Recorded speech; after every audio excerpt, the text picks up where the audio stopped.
Donald Trump praises relief efforts in Puerto Rico as he hurls paper towels in bizarre visit, brushing aside criticism of his administration's response to Hurricane Maria. President Trump visited Puerto Rico on Tuesday, hailing the recovery effort as an amazing job by first responders, telling officials they should be proud of a death toll that stood in double digits instead of thousands. Nearly 2 weeks after the Category 4 storm raked the island, Trump, making his fourth visit to a hurricane zone in a month, lavished praise on local officials who spoke highly of him, while taking a veiled swipe at San Juan's mayor, who had previously characterized initial recovery efforts as ineffective. In a televised meeting with officials in a hangar at Muniz Air National Guard Base, Trump struck an upbeat note about progress made since the storm struck on September 20, knocking out the power grid, snatching away cell phone service, isolating dozens of rural communities and leaving hundreds of thousands scrambling for food,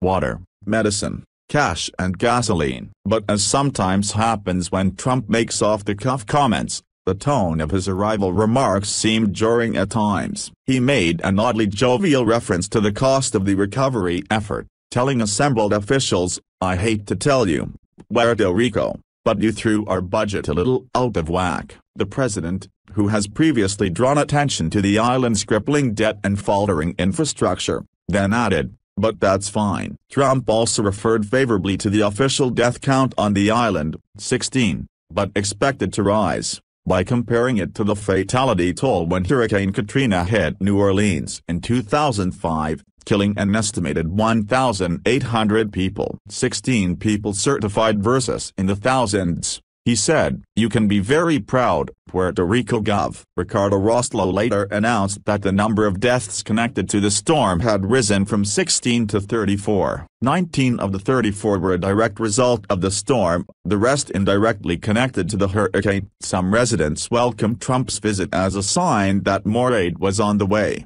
but were disturbed by earlier comments seen as disparaging of Puerto Ricans and their local leaders. "He needs to see the devastation. He needs to put his own thoughts and politics aside," said Divina Marin, 55, whose home flooded during the storm. Earlier in the day, Roslo had pointed to nascent signs of recovery, but said he would seek to convey the enormous scope of the disaster to the visiting president. "We need more help," the governor told reporters in San Juan as Trump was en route. "It's 3.4 million U.S. citizens who we need to get that water, that food. We still need to do a lot more." At Calvary Chapel Church, Trump handed out supplies, drawing some smiles when he lobbed packaged paper towels into a cell phone camera-wielding crowd. "The job that's been done here is really nothing short of a miracle," he said. Some who hadn't gotten close to the president, though, worried whether he had gotten a message of urgent need. Efrain Rivera, 43, employed by the Public Works Department in the hard-hit coastal city of Yabucoa, said he knew of half a dozen elderly people whose deaths he considered an indirect result of the storm. "We have received very little aid," he said. "We are working to recover ourselves. We need medicine, oxygen to take care of people." Wrapping up his nearly 8-hour visit with an aerial tour, the president flew by helicopter to a Navy ship offshore, the Kearsarge, where he shook hands with service members and met with the governor of the neighboring U.S. Virgin Islands, Kenneth Mapp, before boarding Air Force One for the return flight. Leaving Washington earlier Tuesday, Trump hailed his administration's recovery efforts in the territory, shrugging off criticism that the initial federal response was less robust than similar efforts when hurricanes struck Texas and Florida. "It's now acknowledged what a great job we've done," Trump told reporters at the White House as he and First Lady Melania Trump prepared to depart for San Juan. "In Texas and in Florida, we get an A+, the president said, "and I'll tell you what, I think we've done just as good in Puerto Rico." During his visit, the president made a seeming attempt to back away from days of Twitter attacks on San Juan Mayor Carmen Yulín Cruz, though upon arriving, he seemed to take a dig at her by praising Roslo, who has been careful to couple appeals for more aid with praise for the administration. "Right from the beginning this governor did not play politics," Trump said in the hangar meeting, to applause. Over the weekend, Trump derided the mayor's poor leadership and implied that Puerto Ricans were not doing enough to help themselves. He almost so indirectly slammed the mayor in a tweet decrying politically motivated ingrates who criticized the scope and scale of the initial relief effort. Embarking on his trip, Trump said the mayor had come back a long way, though without detailing what in Cruz's stance had changed. The mayor, who has made no direct response to Trump's Twitter attacks, was among those who shook hands with the president on his arrival, but she was not invited to speak during his initial talks. Cruz said she met with Trump, along with the mayors of Ponce and Guaynabo, but said she wished he had seen more of the island's devastation. She said FEMA was slow to respond and the agency expected those applying for assistance to use the internet, although many lack electricity. They need to adapt to the reality of the situation, Cruz said. We're talking about life and death. It's an American value to come to the aid of those in need. She urged Puerto Ricans to contact members of Congress to urge them to support an aid package for the island. This has to do with people who are hungry, who need dialysis. There is a moral imperative to help Puerto Rico.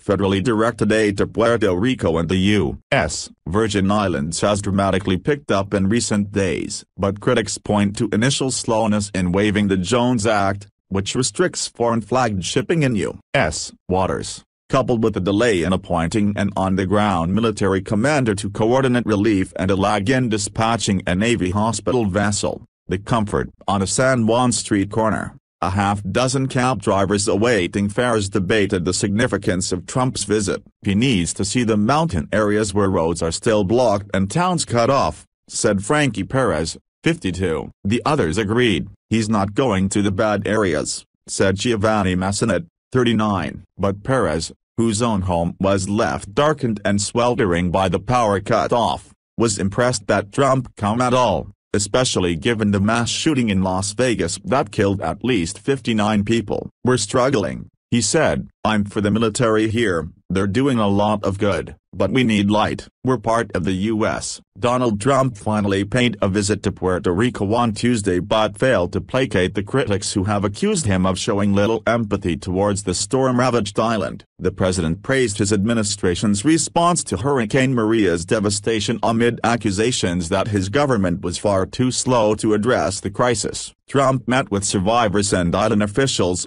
including San Juan Mayor Carmen Yulín Cruz, who has repeatedly blasted him for what she said was insufficient concern about the U.S. territory's plight. Trump and First Lady Melania visited a disaster relief distribution center at Calvary Chapel outside San Juan, where he was filmed throwing paper towels into the crowd. Trump visited the island to reassure its struggling residents that he is committed to their recovery. 2 weeks after it was hit by the worst hurricane in 90 years, many of Puerto Rico's 3.4 million residents are still struggling without basic necessities. The storm wiped out the island's power grid, and less than half of its residents have running water. It is still difficult to get a mobile phone signal or find fuel for generators and cars. About 88% of mobile phone sites are still out of service. Trump, who has grappled with Hurricanes Harvey, Irma and Maria in the past 6 weeks, said at a briefing that the disasters were straining the U.S. budget. I hate to tell you,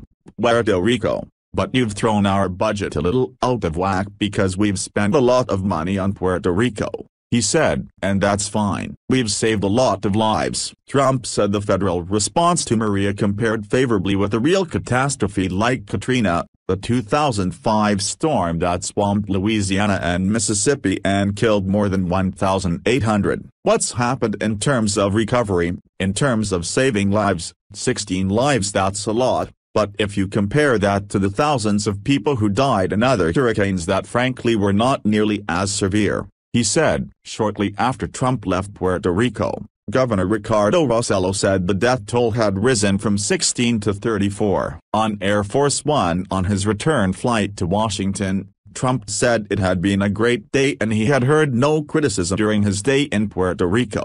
We've only heard thank yous from the people of Puerto Rico, he said. It is something I enjoyed very much today. He said local truck drivers are still needed to help distribute supplies. Days before his visit, Trump lashed out at Mayor Cruz on Twitter, accusing her of poor leadership and saying that some people on the island want everything to be done for them. Trump shook hands with Cruz, but he saved his warm words of praise for other local and federal authorities. Right from the beginning, this governor did not play politics, he said of Puerto Rico Governor Ricardo Rossello. On CNN, Cruz said she told Trump, "This is about saving lives, it's not about politics." Trump took a helicopter tour of the destruction, seeing hills that are normally lush and green, brown and bare after Maria's wind stripped the branches. He also saw from the air the USNS Comfort, the just-arrived hospital ship. Valentine Navarro, 26, a salesman in San Juan, shrugged off Trump's trip as a public relations exercise. "I think he's coming here because of pressure, as a photo op, but I don't think he's going to help more than he has already done, and that's not much," Navarro said.